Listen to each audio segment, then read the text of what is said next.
Thanks, Sarah. I just want to share that Eagle was founded in 1994.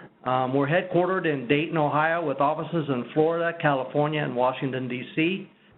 Eagle is accredited for SQF certification services by the American National Standards Institute, which many of you know that by ANSI.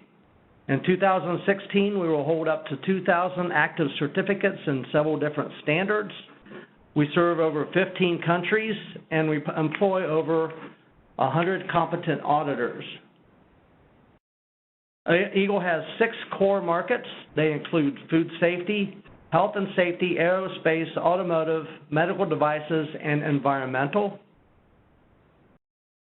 Eagle's commitment to the food industry is demonstrated by our involvement in following organizations that we actively participate in. Global Food Safety Initiative, which is GFSI. We're involved with the Auditor Competence Technical Working Group and the Accreditation Task Force. SQF and the Ethical Sourcing Committee, we helped develop that current standard. One of our auditors were actively involved with that. We're also involved with the American Society of Equality, Food, Drug, and Cosmetic Division, with the IAF Co-Chair for Food Working Group, the IAAR Chair Food Task Force, and FSSC 22,000 Board of Stakeholders. Some of the achievement awards that we won through SQF, we won the SQF Auditor of the Year in 2014, which is awarded based on leadership, training activities, mentoring, improving auditing credentials, and promoting food safety. And that was in 2014, and that was myself. And then in 2011 and 2012, Eagle was not, awarded the SQF Certification Body of the Year, which is awarded based on delivering consistent globally recognized food safety and quality certification programs based on sound scientific principles consistently applied across industry sectors and valued by all stakeholders. In June of 2015, since this was basically an allergen session, we required that all our SQF clients to have an allergen program in place. And the reason we did this was we identified a trend that we saw where facilities which had declared that they did not handle allergens and exempted themselves from this requirement had issues. Auditors had found concerns at these facilities, and they found that some of the issues included hand soaps that were being used that had an active allergen in the hand soap ingredient, such as walnut shells. These soaps were used in the maintenance shops to help get the hands clean because they had grit in them. We also identified allergens in the lunchroom and the vending machines, and the auditor observed poor hand washing activities by that employee's employees. And because of that, we required all of our clients to have in place an allergen program that no one could exempt out of it. And the minimum requirements were awareness training for all their staff, chemical and ingredient review programs, and then a process for handling allergens in the lunchroom through effective GMP policies. And if you have any questions about the services that Eagle provides, this is our contact information. Next, I would like to have the privilege of introducing our keynote speaker today, Dr. Tatiana Lorca. Dr. Lorca is a Senior Manager of Food Safety Education and Training for the Food and Beverage Division of Ecolab, the global leader in water, hygiene, and energy technologies and services that protect people and vital resources. She's in charge of developing audit, training, and consulting services and scientific support for the supply chain from farm to fork, and working with multiple internal divisions to assure internal staff compliance to an international food safety certification program. Previously, Dr. Lorca served as a manager of food safety education and training and manager of supply chain quality assurance. Dr. Lorca began her career in 2007 with Ecolab's EcoShore divisions as manager of supply chain quality assurance. Before joining Ecolab, she held positions at BSI Management Systems Americas and the SQF Institute in coordinating and delivering food safety training and certification programs for the Americas. She is a member of the SQFI Technical Advisory Council, the International Association for Food Protection, and the Consumer Goods Forum Global Food Safety Initiative Technical Working Group. She is also a member of both the Advisory Council of the Food Science Department and the College of Agricultural and Life Sciences Advisory Council at Virginia Tech. Dr. Lorca graduated with a master's and doctoral degree in food science and technology from Virginia Tech. She is a registered SQF consultant and trainer and approved training provider for the BRC Food Program, a BRC food consultant, HACCP and FSSC 22000 trainer, and holds a food safety HACCP manager certification from the National Registry of Food Safety Professionals. With that, I would like to turn it over to Dr. Tatiana Lorca. Thanks, Roger. Thank you, and I really appreciate the opportunity to speak to the group today. This is a real pleasure, so thank you so much. All right, so let's go through today's topic. Let's clean up those allergens. Today's presentation will cover what's an allergen, including some statistics, and we're going to talk about why you need to have an allergen control program. And Roger, I think, did a great job of talking about how even those facilities who don't manufacture products with allergens in them also need to have an allergen control program. And we're going to touch on the SQF Code's requirements very briefly, since I'm sure you all know them by heart now. And then we're going to talk about how to clean them up, addressing tools, cleaners, and sanitizers and their roles. And then we'll move on to a Q&A at the end. Now, as a reminder, please put in your questions through the chat panel so that we can address them during the Q&A session. So Roger, did a wonderful job introducing Ecolab, so I don't want to get too far into this, but just a quick snapshot for those of you who may not be familiar with the company. We are present all over the world, and we do work with multiple different parts of the food industry, whether it's food service, food manufacturing, and others such as retail, and then we get into other industries such as healthcare and energy and water. And very quickly, a fast food safety tip. If you do have a food allergy, make sure you're reading your product labels very carefully. Why? Well, because under the U.S. Food, Allergy, and Labeling Consumer Protection Act, otherwise known as FALCPA, it requires that finished products contain accurate labels and identify the U.S. Big 8 allergens by their common name. As you can see here on one of my favorite food groups, Cheetos, right there at the bottom it says contains milk ingredients. What FALCPA also allows for is for advisory labeling, such as may contain, or processed in a facility that also processes, or certain allergens, or made on equipment with ... And this advisory language is placed here to provide a warning to potential consumers, but under FALCPA and as per FDA requirements, these warning statements cannot be used as a substitute for having an allergen control program and for not having good manufacturing practices in place. So let's talk about allergens. So what is it? Now, food allergens are naturally occurring proteins which the body of those people who are susceptible to allergens mistakes as an invader. And this will result in an exaggerated immune response by the body as it pulls its defenses together and basically yells, attack, attack, attack against this allergen, against this foreign substance. And we also understand that allergens are naturally occurring proteins, and these proteins are typically not denatured by heat, by proteolysis, which is the process of breaking large proteins into smaller ones, or is not affected by pH. we also understand that the body's immune response will vary by person and by dose. Now, the allergic reaction symptoms can go from simply being unpleasant to severely life-threatening. And if you can see here on the slide, you'll see, for example, skin. When someone has a typical reaction, they may have hives or swelling of their lips or tongue or face.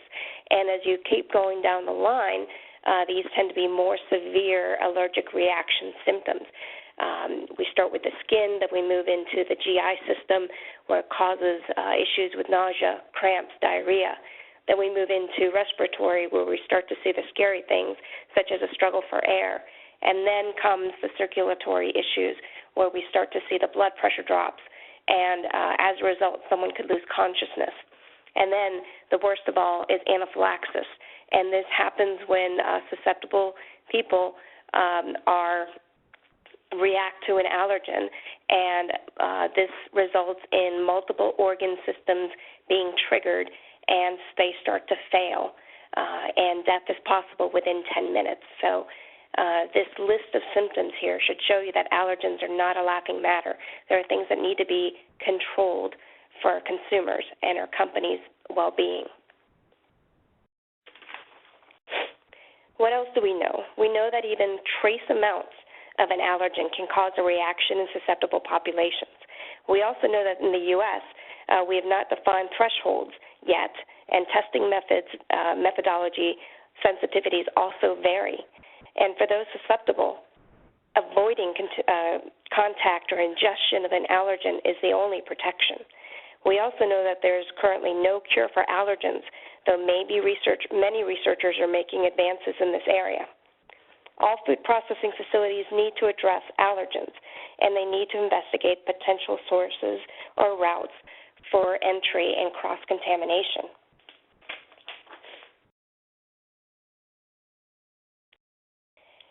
Now, each region typically calls out for different allergens. And most of these regions will start with what we call the Big Eight in the U.S. And you can see on this slide, they include fish, crustaceans,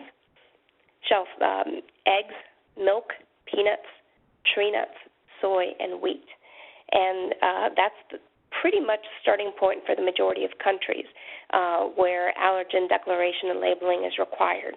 And as you can see, for example, with Canada, they add sesame, mollusks, which would be your bivalve shellfish, and they also add sulfites and mustard. And you can see other regions of the world do similar things with their list of allergens. And there are even some countries where they do not require any allergen labeling. Now, why do they differ regionally? As you can see, as the little people are changing color here, it's all about population and epidemiology. Different populations may have different sensitivities in different parts of the world. Now, what countries require for labeling allergens will be based on the number of people in their respective populations that show allergenic reactions. In the U.S., we are required to label the top 8 because it is these top 8 that cause 90% of allergic reactions. But we also know that over 160 other agents cause about 10% of allergic reactions. Compare that to Canada, and you'll see that that more Canadians tend to be allergic to mustard, shellfish, sesame, and sulfites than in the U.S., for example. And so that's one of the reasons that they're required to place them on the label. Now, here's the chance for our first question and see how you've been paying attention so far. All right, so you'll see the question, your poll question on the right-hand side, and the question is gluten considered an allergen which must be identified on product labels as per the U.S. FALCPA, the Food Allergen and Labeling and Consumer Protection Act? I'll give you guys a second to click either yes or no. Some folks have chosen yes, that is required to be labeled as an allergen, and others have said no. And the correct answer is no. Gluten is not considered an allergen, which must be identified on product labels as per FALCPA. What FALCPA requires is that wheat, which consequently contains gluten, be labeled as the allergen, but not gluten. There are non-food allergens, and these include latex, for example. Latex is not a food allergen, but it does need to be considered in production and preparation environments. It is a growing concern among food workers who use gloves. And what happens here is that the body is reacting to a protein from the Hevia bruxellensis sap. And the reaction can vary from mild to life-threatening and can be passed on through prepared foods. And there are quite a few number of alternatives, including nitrile. Now let's look at some U.S. facts about allergens. This data from the Food Allergy Research and Resource Program at the University of Nebraska is fairly consistent from year to year. And they show that approximately 12.5 million individuals in the U.S. have a food allergy. And this is about 3.5 to 4% of adults and 6 to 8% of infants and young children. And this results in 50,000 anaphylactic reactions in emergency rooms per year and 150 to 200 deaths per year. And as we mentioned, there is no cure for allergens. Sorry about that. We also understand that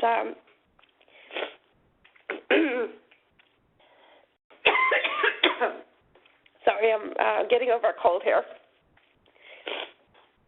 We also understand that the general population tends to be sensitive to shrimp, for example, whereas young children tend to be more sensitive to peanuts, milk, and eggs. And we understand that many children outgrow these allergies. So let's look at what the SQF Code requires. The SQF Code requires for all certified facilities to have an allergen management program in place.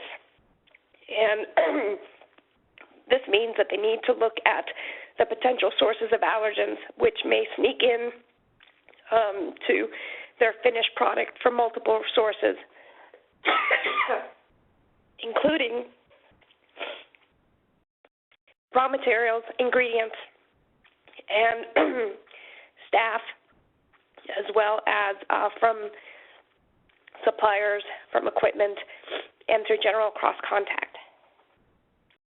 I'm not going to read through all of these because I know that you're very well aware and familiar with these requirements and understand the risk-based approach that you need to take in order to properly manage your allergens.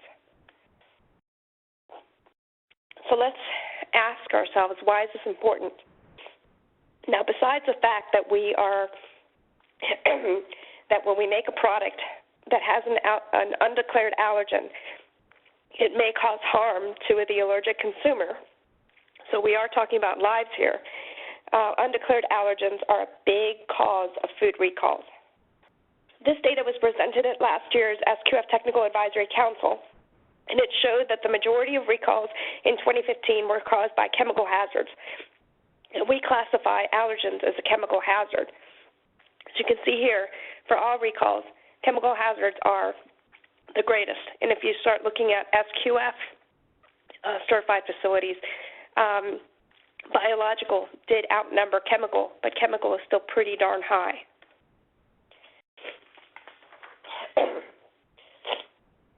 And as we can see in the U.S., undeclared allergens between the FDA and USDA regulated products were also pretty darn close, and both higher than for other reasons. As you can see here, for FDA, about 42%, and for USDA, about 36%. And as Sarah mentioned at the beginning of the webinar, through the the U.S. FDA Food Safety Modernization Act, there is actually a very large focus on allergens. And there's a requirement that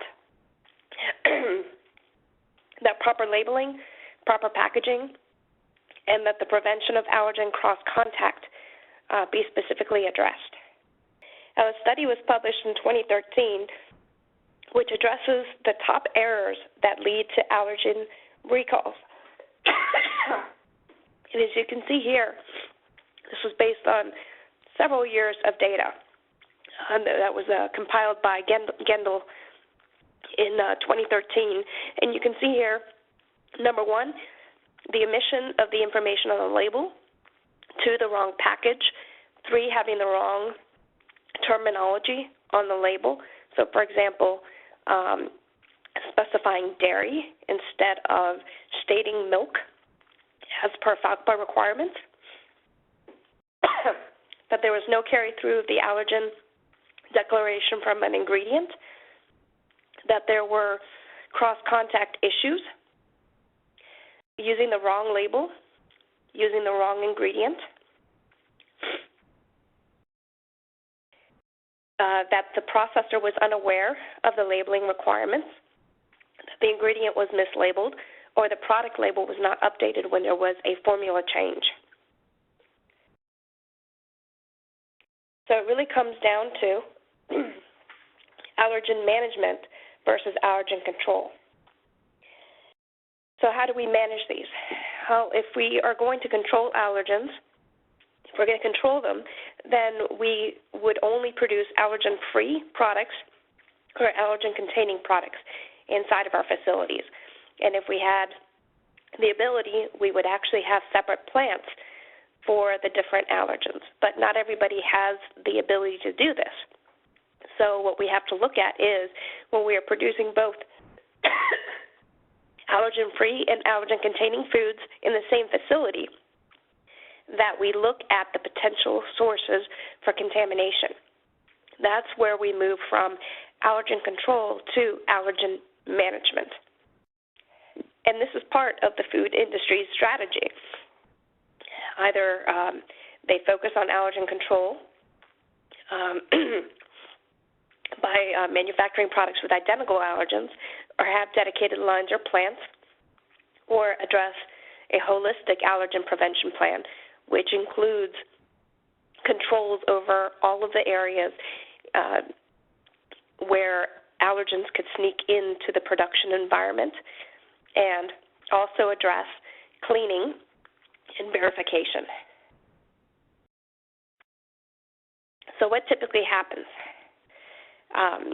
with allergen management? And this is based on Food Allergy Research and Resource Program materials.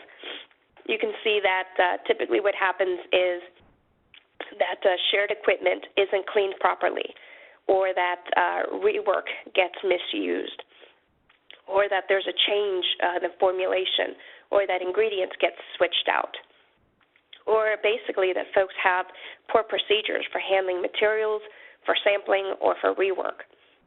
In some cases, it's the wrong packaging, and in some cases, the label is wrong.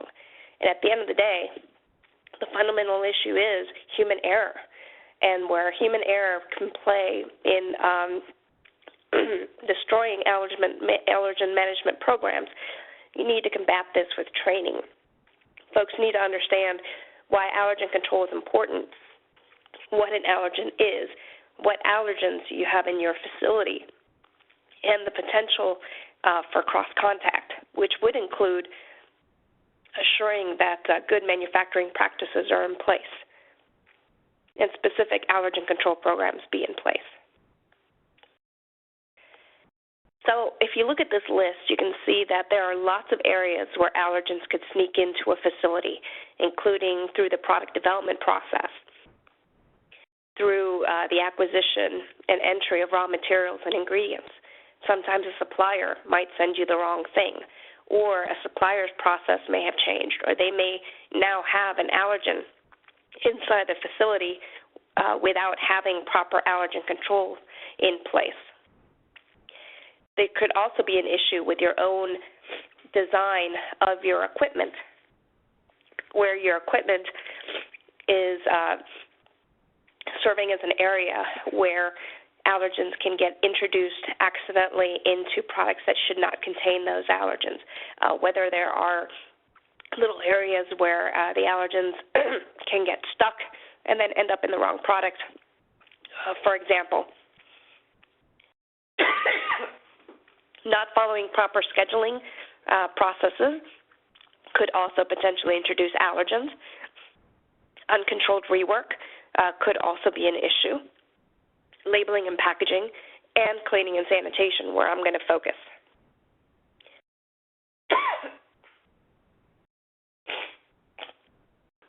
Now, if you look at cleaning and sanitation, we look at cleaning wet as well as cleaning dry, and you'll see that in essence, we're talking about the same general process to prepare, clean, inspect, and sanitize.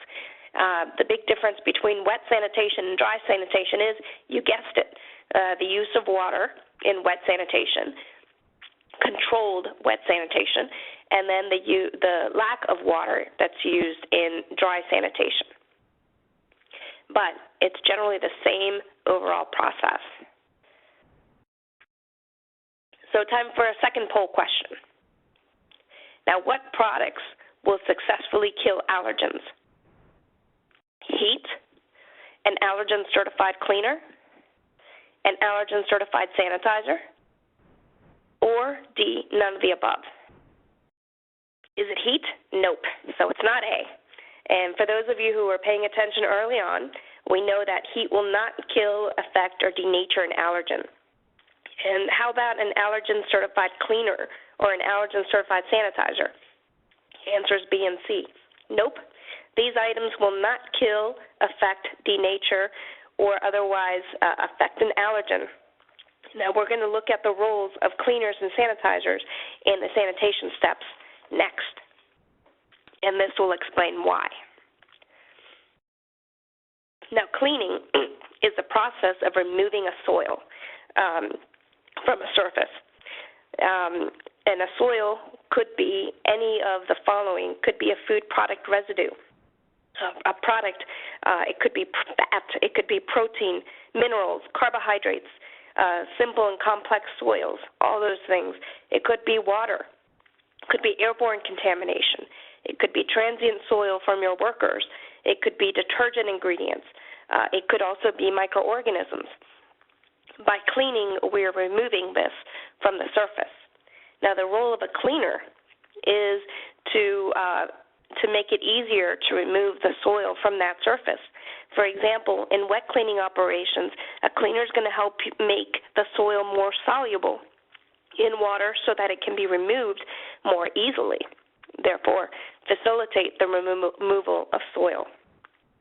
And those of you that are involved in the selection of cleaners, selecting the right cleaner is going to involve the 5 key considerations that you see on the right-hand side: understanding your soil, understanding the water, understanding the surface that you're trying to clean, understanding the cleaning method, as well as the environmental impact of the chemical on your environment. And one thing I want to highlight is that in the U.S., cleaners are not registered by any authority. Rather, they are considered to be fit for purpose or suitable for use in a USDA-inspected facility. And they will hold that declaration. And you typically find this in the letter of guarantee that comes with that cleaner. Now, that's a difference between cleaning and sanitizing. Sanitizing is a project that actually destroys microorganisms after cleaning, and a sanitizer is a product which is going to reduce bacterial contaminants to a level that's deemed safe from a public health perspective. And what that means is, for example, under EPA registration, A sanitizer is going to kill 5 logs, or 99.999%, in 30 seconds at 25 degrees Celsius. Selecting a sanitizer also involves many considerations, such as what microorganism are you trying to destroy, for example. And to note that sanitizers are registered in the U.S. by the Environmental Protection Agency under FIFRA, which is the Federal Insecticides, Fungicide, and Rodenticide Act. So I hope this explains why it wasn't the cleaner and it wasn't the sanitizer that denature or kill a protein. It's actually the process.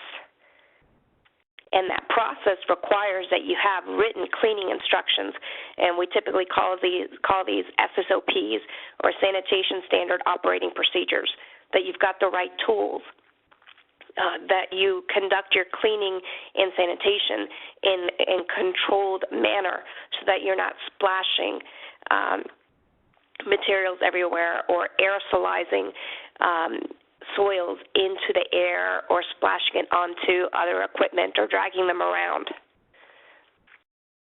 It also requires periodic verification. So let's take a look at these different aspects of the cleaning and sanitation process as they relate to allergen control or allergen management. Our SSOPs, you can see a quick little snapshot there on the right-hand side. Our SSOPs have to be validated. This means that you have to prove that if you follow this written cleaning instruction, it's going to assure the removal of that target protein. So you need to ask yourself, should that SSOP deliver the expected results? If you follow it line by line, should it work? So should it work in theory? And then does this SSOP deliver the expected result consistently? Ultimately, you want to find out if this cleaning instruction works and if it can be followed, if it's feasible, if people understand it. So you've got to think about what your target protein is that you're trying to remove from your surface. You also need to consider how you're going to measure the results. So what test are you using?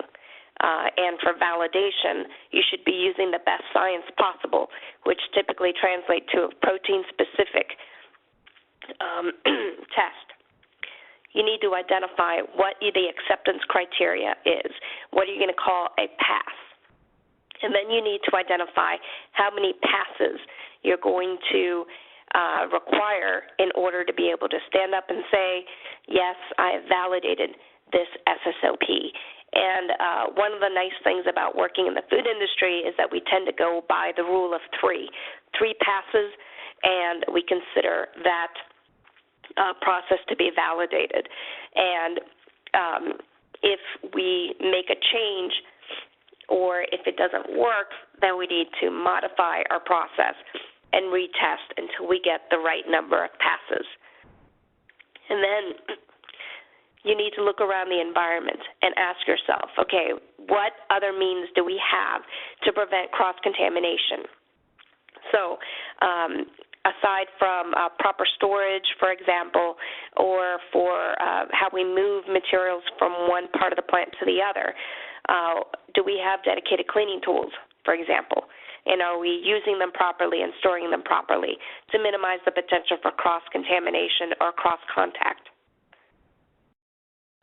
So if you look at validation tools have to be the best science for the job. And as I mentioned, what is typically accepted is an allergen-specific test. Cleaning tools, having dedicated cleaning tools to minimize cross-contact. And one of the things I wanted to point out is that there's no regulations that address color-coding cleaning tools, but what we typically see out in the industry is the use of white, red, orange, black, yellow for different areas. So, for example, white typically is used for food contact surfaces, red and orange for floors, black is typically used for drains, Yellow is typically used for non-food contact, and then some folks will have dedicated colors for allergens. So, for example, I was in a facility which manufactures chocolate with peanuts and chocolate without peanuts, and in the part of the plant where they had two separate lines. In the part of the plant where they manufactured chocolate with peanuts, they actually had everything color-coded brown. So all their cleaning tools were color-coded brown for peanuts. And in the non-peanut room, all cleaning tools were color-coded yellow, for example. So whatever you choose, make sure it's consistent and make sure that you post posters so that people understand what the color coding means so that they don't make a mistake.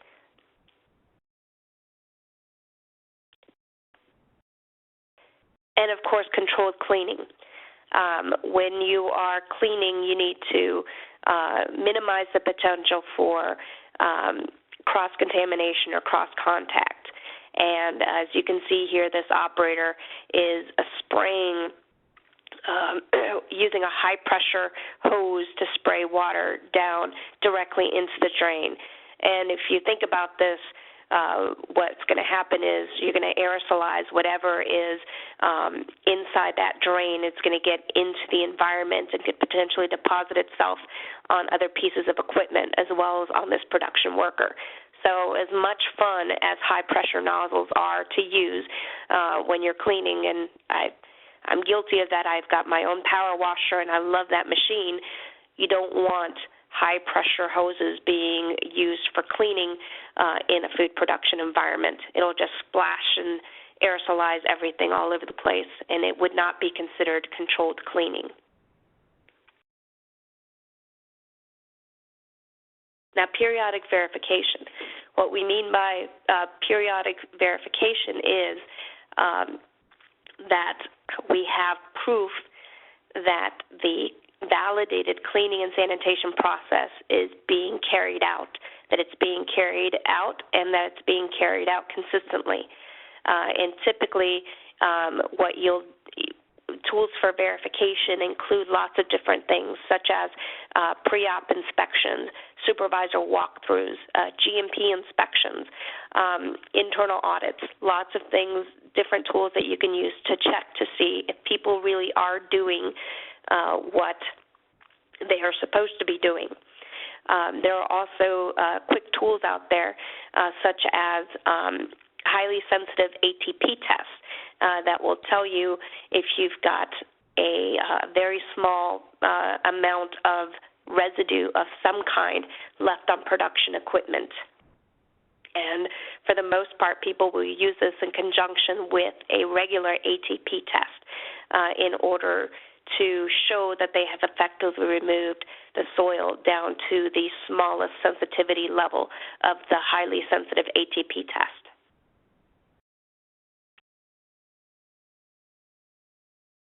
So that is the presentation, and I appreciate your patience through my coughing fits, and I will open up the floor to questions. Sarah?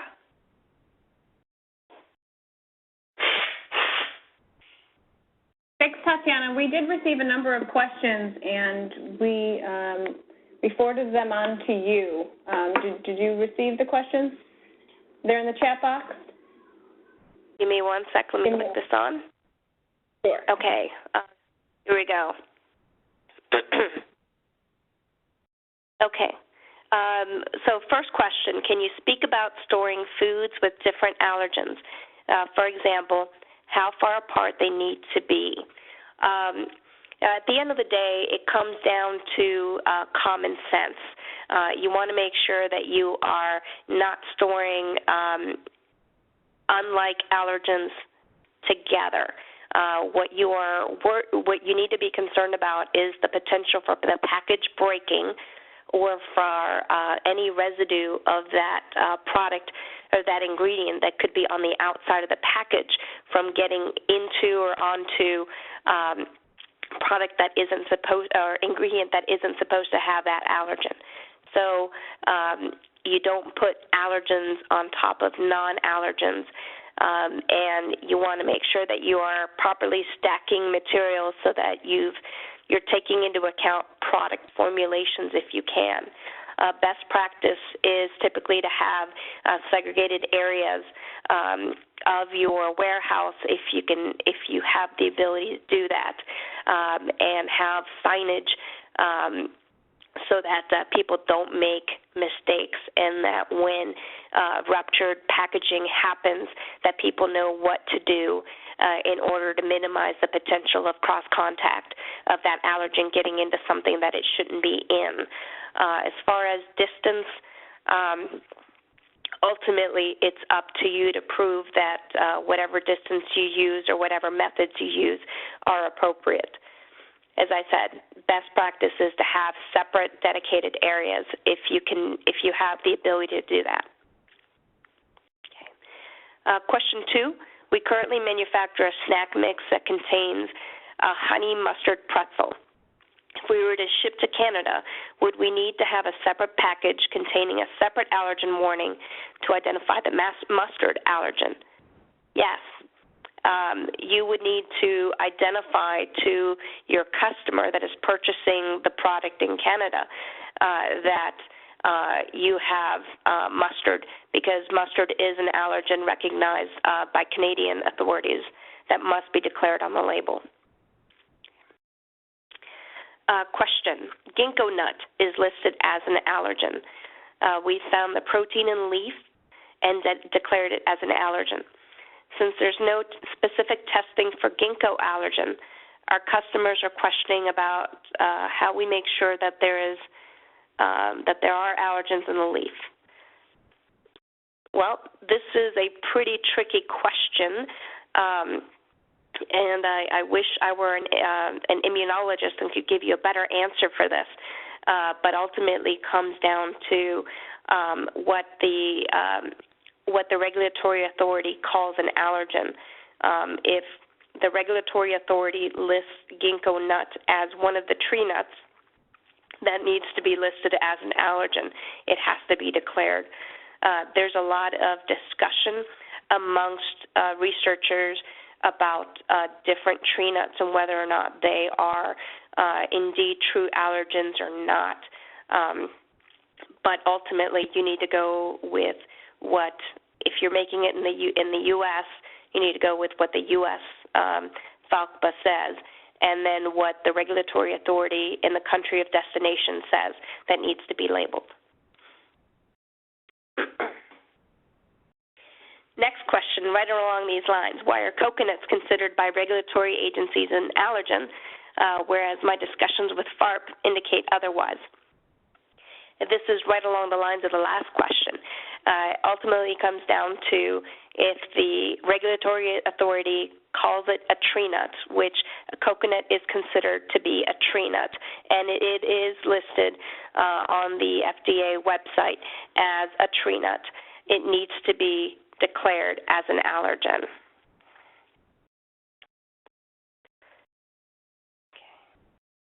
And there's a question about organic certification. I'm not quite sure I understand this question. So about the organic certification being a sixth consideration, as it must be on the NOP. If you want to resubmit that question, I'd appreciate that. All right, next question, what brand do you recommend for ATP tests and sensitive ATP tests? I can't recommend any brands. I stay neutral. I know that my company sells some kind of ATP tests. There are many out there, and I would shop around and I would look to see which one will be best for your situations. Take into consideration pricing as well as detection levels, and make sure you get lots of data on efficacy for these highly sensitive ATP tests. Okay. Next question, what is the maximum allowed limit for allergen-specific swabbing tests? So that's a very good question. I'm not quite sure I can answer that.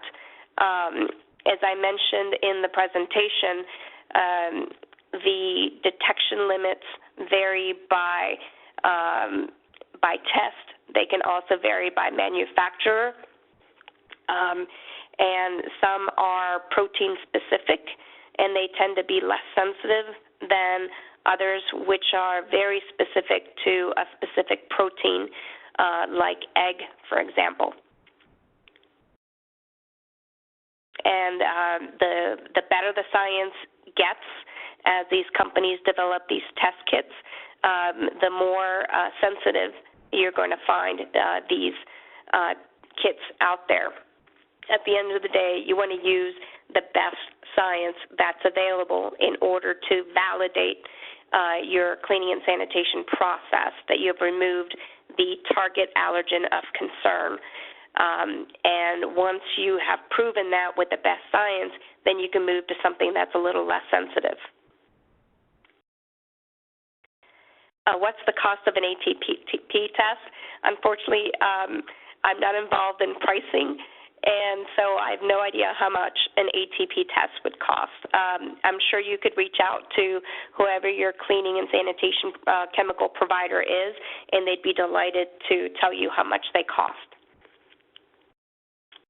Next question, is soy oil a soy allergen? My oil guy insists that it is not because there is no protein. Ooh, okay, so here's a tricky one, and this is actually where resources like FARP are extremely helpful. What has been stated by researchers is that if you can prove that the oil does not contain the protein, and you have to go down to extremely sensitive levels, that it doesn't have to be declared as an allergen. But you have to be able to prove that. And as I mentioned, the kinds of tests that are out there vary by sensitivity, and so you need to assess as a company if you are willing to take on that risk. My suggestion is to reach out to FARP and to do some research on their website. They do provide information specifically to soy oil. The next question, I understand that the preference may be for an allergen-specific test to confirm adequate cleaning and sanitation, but in the interest of best science for the job, is it acceptable to substitute a different test that has a greater sensitivity?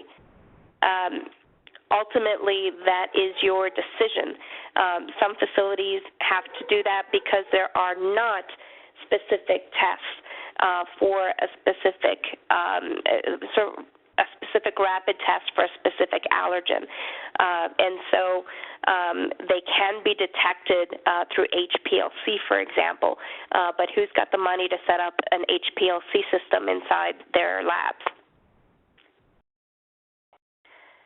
Next question, what allergens are required in the Latin American countries such as Guatemala, and how do we get information on what the specific legislation is required in these countries? Excellent question. Off the top of my head, I do not know what allergens are required in Latin American countries such as Guatemala, but there are resources out there, and I can make sure that if you message me, send me an email, I will send you a link to resources where you can find out the legislation in other countries.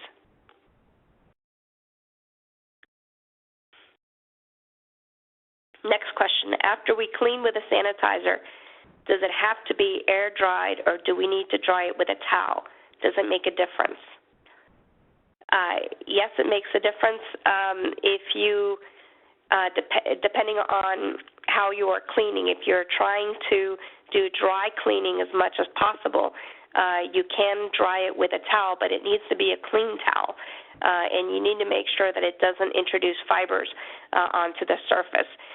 You don't want to take a freshly cleaned and sanitized piece of equipment and then make it dirty by using a towel, which is now going to deposit soil, fibers, or potentially microorganisms onto the surface. What most facilities will do if they are doing wet cleaning is that they will allow it to air dry.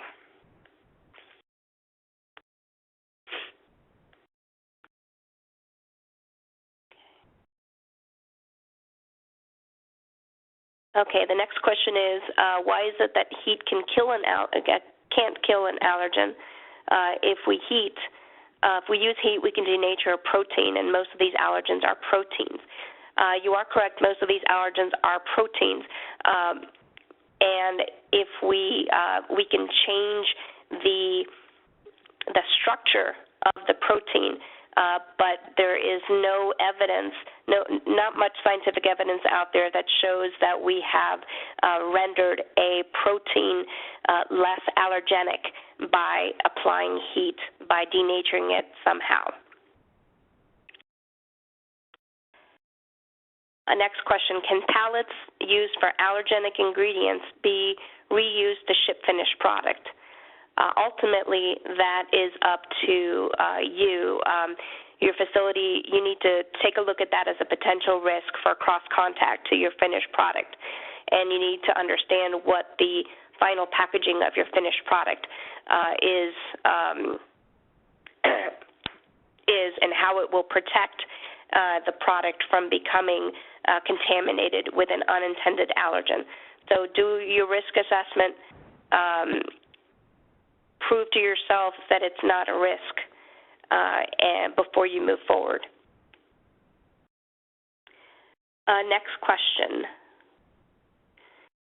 Please address the use of nonspecific allergen swabs like the Hygiena Aller Snap that is supposedly more sensitive than allergen-specific tests. That's a great question. Unfortunately, I don't have an answer about the specific test, so I can't answer that. Next question. Do allergens have a hierarchy? Like, is peanut more lethal than the rest, or all the same? This is a great question. As far as we understand, because of the variability of how bodies react to different allergens, can't really make such a claim. It is understood that for most people that are sensitive to peanuts, for example, they tend to be that tends to be a more severe allergen. But ultimately, we can't make that kind of conjecture because people's bodies react very differently.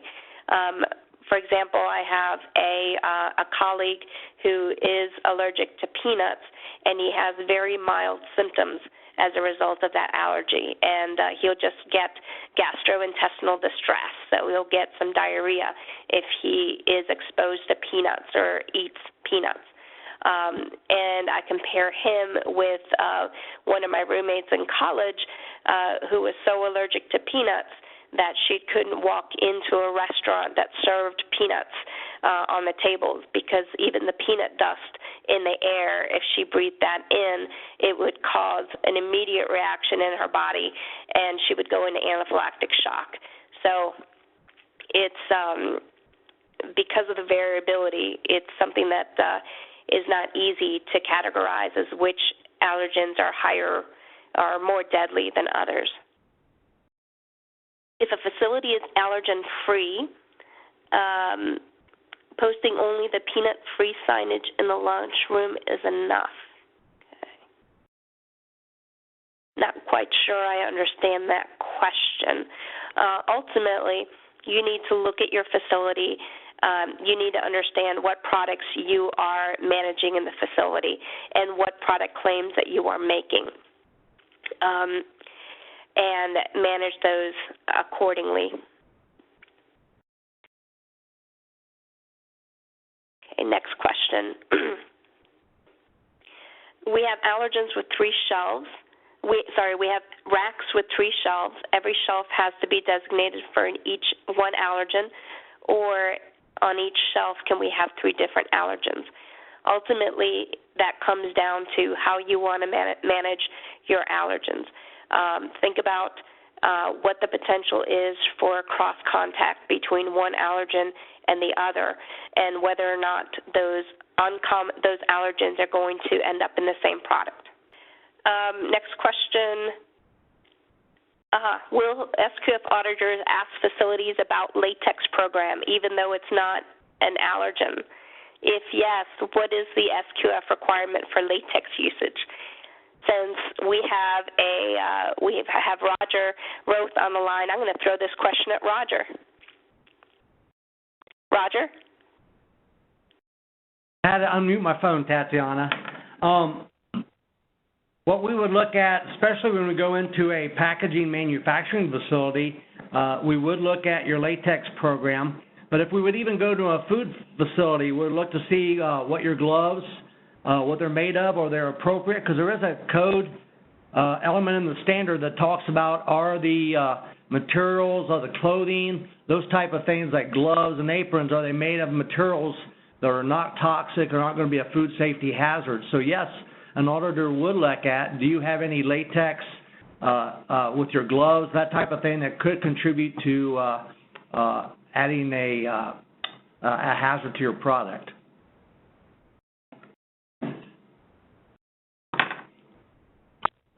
Excellent. Thank you, Roger. Next question: are peanut shells or hulls allergenic? That's a great question, and unfortunately, I'm not sure if they are or they're not. But typically, when the peanuts are removed from the shells and, for example, they go through a cleaning process and the blanching process, you may still have peanut dust present on the hulls and shells. And even if, and I don't know if the hulls are not allergenic, if we say that they are not allergenic, we don't have proof that the dust that adheres to the shells or the hulls is completely gone. And as I mentioned, in some individuals, there's such great susceptibility that just the peanut dust could become an issue. So I'm not sure I would take the risk of not calling peanut shells or hulls allergenic. But that would be a great question. Roger? Tatiana, we'll jump into that because we actually looked at that because a lot of the soaps that we ran into that people was using, the hand soaps, they had walnut shells in the hand soap. So we did some investigation. A lot of those hand soaps, they couldn't supply a letter of guarantee stating that the soaps were allergen-free because it just had the hulls or the shells in there. And then also, too, when I went out and tried to do investigations and talk to experts, you got varying opinions whether they were or not. So I would err on the standpoint that, yes, because people could be highly susceptible, that consider the shells or the hulls to be allergenic. Excellent. Thank you, Roger. Okay. Let's see. Can we test for ATP after the sanitizer or before? When it comes to typically when you carry out your cleaning process, it's usually best to do your ATP test before applying the sanitizer, because that'll give you a quick result and tell you whether or not the surface was effectively cleaned. And if it comes back, with a high level of light units, RLUs, relative light units, it'll tell you that there's still something on the surface. So you have to re-clean anyway. So if you use your ATP test after sanitizing and it comes back positive, you've wasted a sanitation step, because now you got to go back and re-clean and ultimately re-sanitize. So save yourself some effort and save yourself some chemicals, and use your ATP test after the cleaning step and before the sanitation step Next question, how do you manage allergens brought in by employees for lunch? Ultimately, that needs to be addressed in your program. So think about what you're making. Are you making any products with specific claims? If you are a co-manufacturer, does the brand owner have specific requirements that you are required to follow in order to support that claim? There are some, for example, some retailers that do require, for example, specifically that peanuts and other allergens be removed from vending machines inside the facility. So make sure you understand what your customer requirements are. Ultimately, it comes down to what you're making, what that claim is, and then how strong your other programs are. If I were running a chocolate plant, for example, where I made the product claim that it was peanut and tree nut free, I would have the strictest allergen controls on earth at that facility. And I would, if it were my plant, I would ban employees from bringing peanuts and tree nuts into that facility because of all the different layers of controls that you need to address. Now, in most facilities that I've encountered, they do not, in the U.S., they do not have prohibitions on staff bringing certain allergens into the facility because they address the consumption of food and the carrying of food appropriately inside their GMP policies. So, for example, you have GMPs in place. You've got practices for your employees that require food and beverage be consumed in specific areas of the facility, that employees wash their hands after they've soiled them in the case of eating, for example. You also may have requirements for protective clothing. You may require staff to take off their smocks before they eat, or to leave smocks, for example, inside the production room, or leave them hanging in a specific area. You need to think about all the different levels of control that you implement in order to assure that people aren't going to walk into the processing area with any kind of allergen residue on their clothing, on their hands, that they're not eating out in the production areas, and that they're not carrying an allergenic product or any food, as a matter, into the production and holding areas. Next question. We do not allow peanuts or tree nuts in our facility break rooms. However, would eating peanut butter be acceptable since the nut dust is reduced or eliminated? Again, that's very similar to the last question I addressed. You need to make sure that you understand what your customer requirements are from any prohibition point of view, and then understand how strong your GMP requirements are in order to minimize the potential of introducing peanut butter into the rest of your processing and holding facility. Next question. Is it true that certain products may give us false positives when swabs, and why is it advisable to use the swab before the sanitizing? It is true that certain products may give you false positives, so you need to make sure that you're using the right swab for the job. Make sure you get some information from the manufacturer of that swab, and you ultimately have to make the decision as to what kind of test you're going to use. Why do you swab before sanitizing? You typically swab before sanitizing so that you're not wasting your time. If you swab after the cleaning and rinsing step, and it comes back, your test comes back positive, you know you have to re-clean. If you wait and test after the sanitation step, you're just wasting sanitizer. Next question, tests are more sensitive than they were before. Does it mean that all the allergens are always present in the food? It's only a concentration issue. That's a good question. I'm not quite sure how to properly answer that one. Next question, can we use the same washing station for allergen food and non-allergen food? I'm not quite sure what this question is asking. If you're asking about the hand washing station for those staff that handle allergen and non-allergenic food, at the end of the day, you need to conduct a risk assessment and make that decision. If my supplier is GFSI certified, can I be assured that they have an appropriate allergen program in place? Excellent question. Go with the rule of thumb of trust but verify. Keep your suppliers on their toes and do periodic verification. Don't take for granted that your suppliers have appropriate controls in place. If they are certified to a GFSI recognized scheme, they have to have an allergen program in place. But what you need to make sure is that it's effective.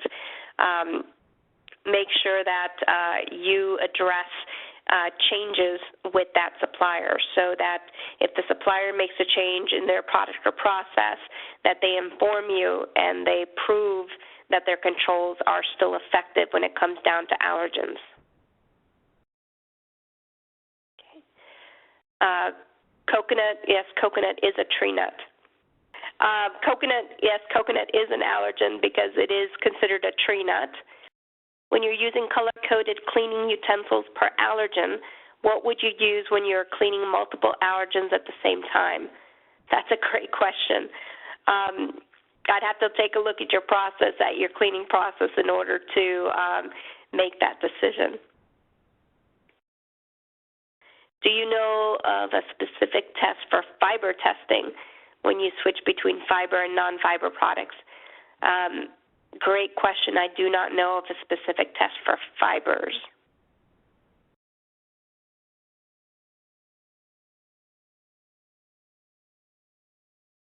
Okay. Are there accepted allergen-specific ATP tests? From my understanding of the tests that are available out there now, ATP is the ATP is not accepted as a validation for allergens, because what you are trying to prove with the validation step is that your cleaning and sanitation process is effective at removing the target allergen. An ATP test will tell you that there is a residue on the surface, and depending on the sensitivity of that test, it'll tell you if you've got a lot of residue or if you have an itty-bitty, teeny-tiny little bit of residue at very low detectable limits. And that's typically how a quote-unquote allergen ATP test works. Allergen ATP tests are acceptable for verification to prove that the activity was conducted, but they should not be used for validation, which is the proof that your cleaning and sanitation process was effective at removing the target allergen. Okay, next question. Should sensitivity be managed as an allergen? What's the difference between sensitivity and allergen? And I believe what this person is asking, there's a difference between people that are sensitive to certain products versus allergic to certain products. Ultimately, it depends on the country's legislation, and as per SQF, you have to meet the regulatory requirements of the country of production and the country of receipt of your product. So most countries address true allergens, and they state that A, B, C, D, E, or what have you, eggs, peanuts, we went through several examples. They specifically address the allergens that have to be managed. Because there are many, many, many sensitizing agents out there in the world, You can't put all of that on a label, and you can't manage all of that. And so rule of thumb is to go with whatever the regulatory authority says in the country of production and in the country of destination. Great. Thank you so much. Yes, it's 1:30, so to be respectful of everyone's time, we are going to end the webinar now, but I just want to say thank you very, very much to Tatiana and Roger for coming on today and presenting. This webinar was recorded and will be available on our YouTube page and our events page probably by Monday. So here's Tatiana's contact information. If you have any further questions, feel free to give her a buzz or shoot her an email. But other than that, I would like to conclude our webinar. Thank you very much.